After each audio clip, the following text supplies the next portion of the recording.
This one is for those of you who've heard that goalies shouldn't lift heavy. You should do light weights, high repetitions, because if you lift heavy, it's gonna kill your flexibility. And they're right. If you have a crappy training program, anything's gonna kill your flexibility. Today we're talking about phase 3 of your off season, which is aptly called the max strength phase, where we're gonna get to lift heavy stuff. It's gonna be fun, and you're not gonna lose mobility. In fact, you are gonna gain mobility. You're gonna gain speed. You're gonna be zipping around the crease like a Formula One race car. You're not even gonna know what happened. So better buckle up, because we're building some big time strength this phase. If you're enjoying this series, make sure you like and subscribe. Drop a comment below too and tell me what off-season exercise you absolutely love or which one you absolutely hate. I'd be happy to hear either one. For me, I absolutely love safety bar squats. I love a nice trap bar deadlift. I hate single leg squats or floating heel split squats, but I still do them. I take my medicine. What do you say? Fess up. If you recall, in the last video, we talked about building functional strength that sort of bridges the gap between mobility and strength and strengthening patterns, which we're going to carry that through this max strength phase. It's not that we abandon the elements of each phase as we progress. It's just that the focus shifts a little bit. This phase, our big focus is building as much strength as we can in a way that it makes sense, in a way that it's going to translate onto the ice. We will use your big lifts to build big capacity. We will use a safety bar squat or a front squat. I have not back squatted an athlete in probably at least 15 years. Even as you guys know, if you followed for a while, I've trained Olympic champions in 3 different sports, and they have not back squatted. One of them was a decathlon Olympic gold medalist, and he did not back squat at all. So you don't need it. And if you want to know why, drop a comment below, and that maybe it's time I shoot another video about that. But so squats, deadlifts, press like bench press, chin-ups, pull-ups, barbell row. So those patterns, we're gonna go big and we're gonna go heavy. But we're also gonna go to the point where it's strong enough. So if I'm working with a goalie, again, depends on the level, but if they're squatting, 300 pounds, like, okay, I don't need to keep adding load to your spine to see how much can we add until you snap.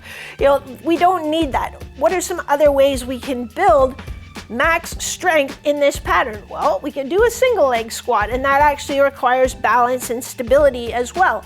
So we might transition into a single leg squat, still overloading those muscles, but not putting quite so much load on the spine and teaching the body to stabilize as we do it.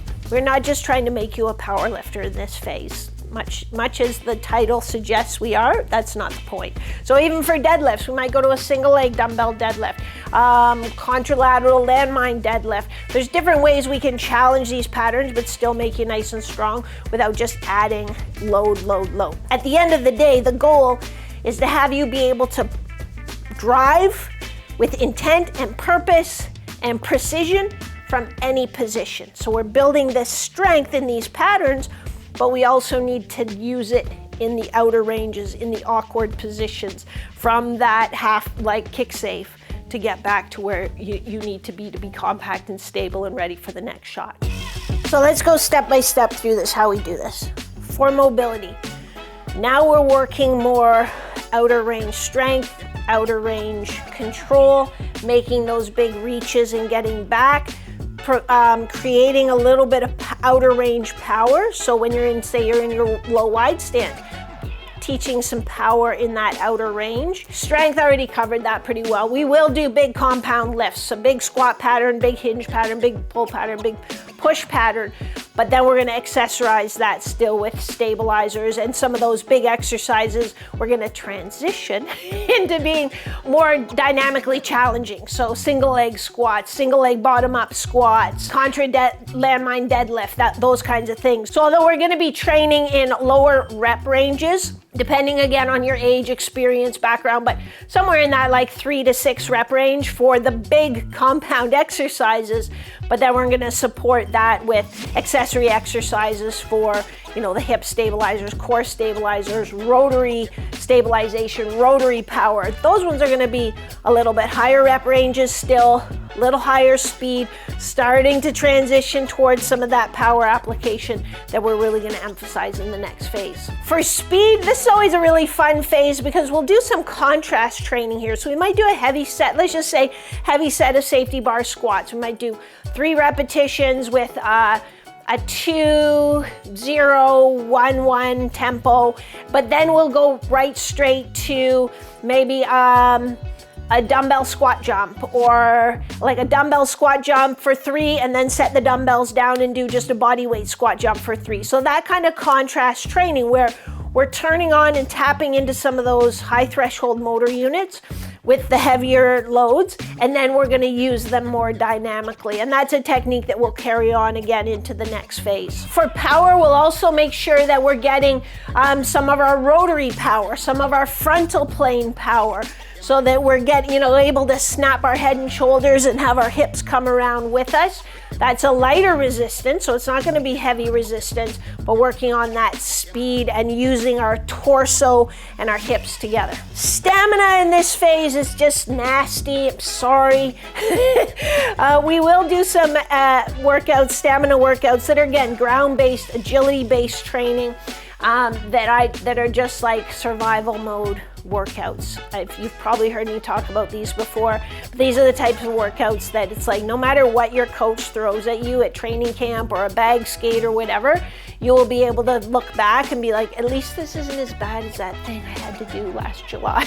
Those will be some nasty, but again, not like going out and running for an hour, but it'll be full on like a circuit that takes you 5 minutes to get through, that has running, jumping, throwing, isometric holds, everything mashed up together, like someone just barfed out an awful stamina workout, like the worst 5-minute major scenario you could imagine.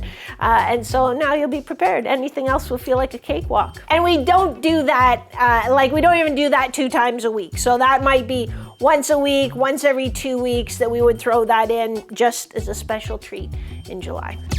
I should also mention, so just like, because goalies start to hate me around the 3rd week of July. So for that reason, usually it's around the 3rd week of July, but it depends a bit on your schedule. We take a specific unloading phase, and it's typically 4 days off structured training. You still do your mobility modules. You can still play tennis or go golf or whatever. You can still be active, but there's no structured training. And this is for 2 reasons. Number 1, a lot of you just need the physical break by this stage. We've started your off season in May, and now we're deep into it, and you're feeling like a bag of hammers. So you need that break. It's nice to also have a mental break so that it's like 4 days off can make a world of difference. So you could, instead of like getting in the gym every Monday, be like, oh God, I can't believe it's Monday already. It's like you're back in the gym. You're like, man, I'm ready to go. Like I missed it. I want to get back to the grind. And that's the way I want you to feel, because we got about 4 to 5 weeks now before the season starts, or not the season, but you're with your team and skating and maybe tryouts or training camps. So I want you to hit those hard and be fresh and ready to go. And so that's why we take, even if you feel like, oh, I don't feel like I need that, it's a non-negotiable. What do most strength coaches or goalies who just make up their own programs get wrong in this phase? Like we talked about maybe right at the very start, they skip it because they think it's going to kill their flexibility. So they just stay lifting lighter loads, like stay in 8 to 12 repetition range and just do that all the time. The other mistake is the other end of the spectrum, is they just stay in this phase the whole time and they never leave. They just lift heavy, and they think all of a sudden they're a power lifter. And so it's like, oh, I can deadlift 425. Well, I wonder if I can deadlift 450. And it's like, okay, that's a lot of wear and tear for no return. Going from a 425 deadlift to a 450 deadlift isn't going to translate into your save percentage. So once we get it up, you know, like into substantially high numbers, then it's like, okay, let's look, is there a way that we can make this a little bit more challenging for you from a stabilization perspective, but still have you lifting heavy loads? So for example, from that example, it might be like a contra landmine deadlift or something like that. So it's not like we're not standing on a ball doing a deadlift, so that now we're not using load. We can still use a heavy load, but there's a little more stabilization required. In this phase, I think goalies also sometimes ignore the importance of recovery. Some of you guys are skating still way too much, or you're doing extra, you know, you'll be like, oh, and then I just went for an hour run because I felt like I needed it. Don't do that. Follow the plan. Follow the specific recipe. In this stage, most of you, if you're playing at a higher level, it's still going to be an upper-lower split. So 2 upper body, 2 lower body. Some of you are doing 3 full body workouts. It would be 2 speeds, 2 staminas, plus maybe a category 2, depending on how much you're on the ice. And the final thing that goalies get wrong in this phase is understanding that really the reason we're trying to build strength is for speed and to help improve durability. So make sure you keep the focus there. We aren't building strength for strength's sake. We're building it as raw material that we're going to build your power from and your speed. And if you don't have the stability and the mobility to go with it, it's not going to work. That's when goalies get really strong and they go back to college and they're the strongest player on their team and they're so happy, and then they're slow and it feels like there's an extra little, like, you know, anytime they need to move with urgency, there's that delay in the system, and it's because they skip that step. So that is phase 3, and once we've built this max strength, this stability, this mobility, good stamina base, then we move into building your explosive power. This is your post-to-post speed. This is what lets you play with patience, hold your edges, all the things your goalie coaches and head coaches want you to be doing.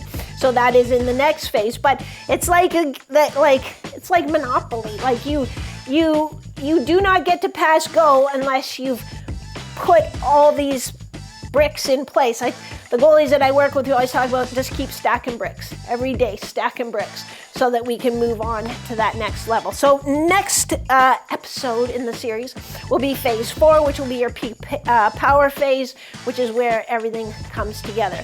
If you are not sure if your current off-season program is what you need as a goalie, if it's not sort of goalie specific enough, or if it's too goalie specific, or if it's even working, if you want to find out, I'm happy to do a review for you. So just drop a comment and I'll review your program for you and give you my honest feedback.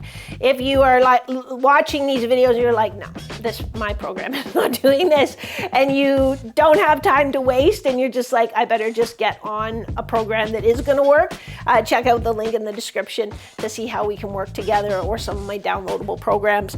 But we'll get you sorted out. Don't you worry. Anything you need, drop a comment. I will catch you guys next week. Same bat time, same bat channel. I love you guys.